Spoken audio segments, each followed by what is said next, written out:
In today's video, we're going to talk about selecting a spinning reel. Hi, my name is Captain Chris Myers of Central Florida Sight Fishing Charters. I'm a full-time fishing guide down here in Florida, and I also have this YouTube channel, which is all about helping you become a better angler. In today's video, we're going to talk about selecting a size of a spinning reel. All different sizes to choose from. We're going to go over some important facts that you should consider before you spend your money. If we get done at the end, if you still have any questions, be sure to put them in the comments below, and I'll be glad to answer them for you. Well, let's dive into the details. When we go to buy spinning reels, there's lots of different sizes to pick from. So how do we know which size is going to be correct for us? And unfortunately, it can be very confusing when we go to buy things online if we have not seen them or handled them in person. So you notice when you go to buy a spinning reel, all of the reels will have a number on them. And the smallest reels start with 1,000, although you'll find some micro reels that are a little smaller than that. They have a weird numbering system or no number at all. But generally our 1,000 size reels, like this one right here, are going to be smaller than the 2,000. Here's a 2,500.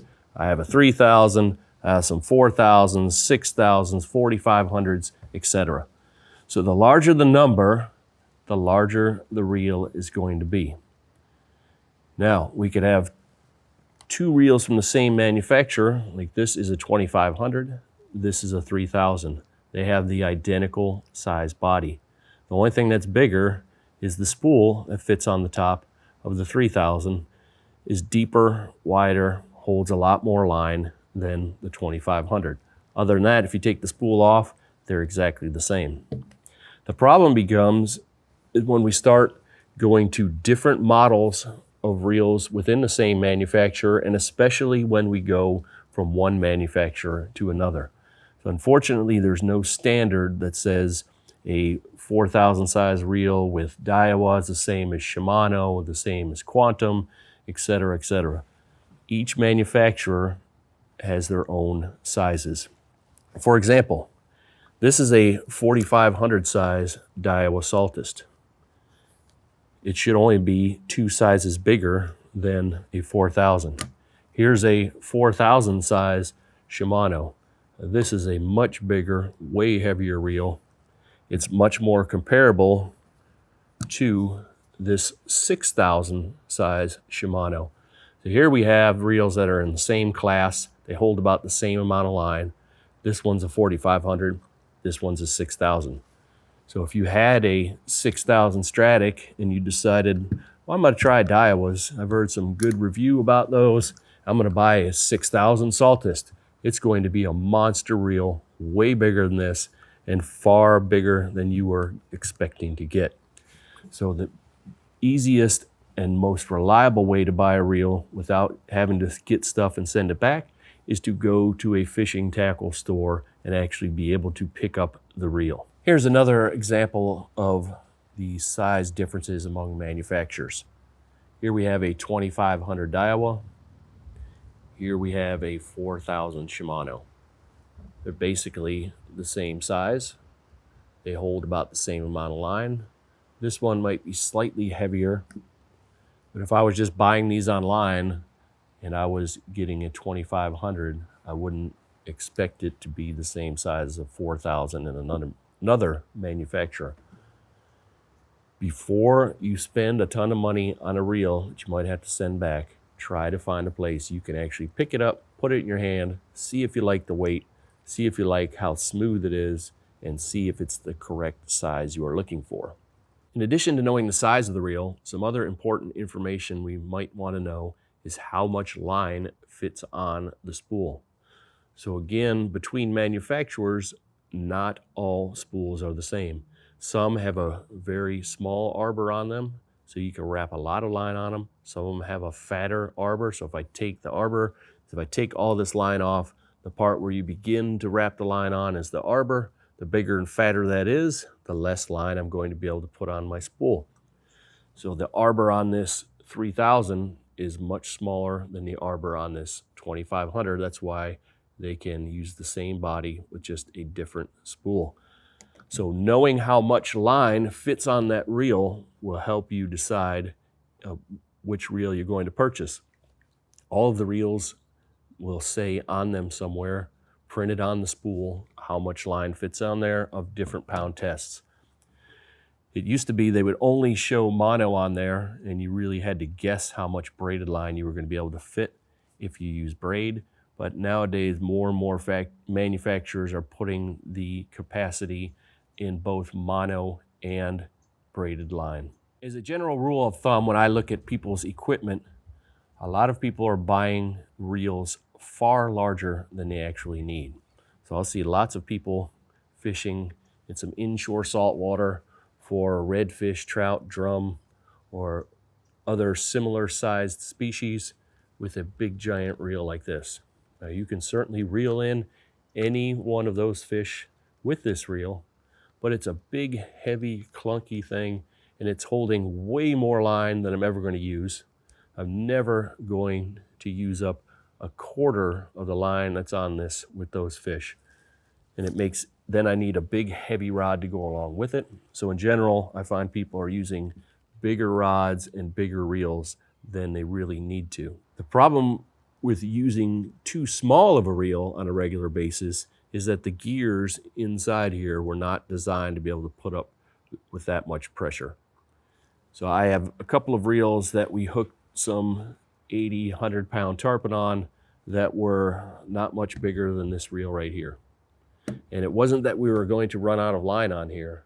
What happened is after a protracted fight, the gears inside here get worn out and the reel gets really loose and grindy and clunky, and they have to be replaced because they weren't designed to be putting pressure on giant fish for 45 minutes.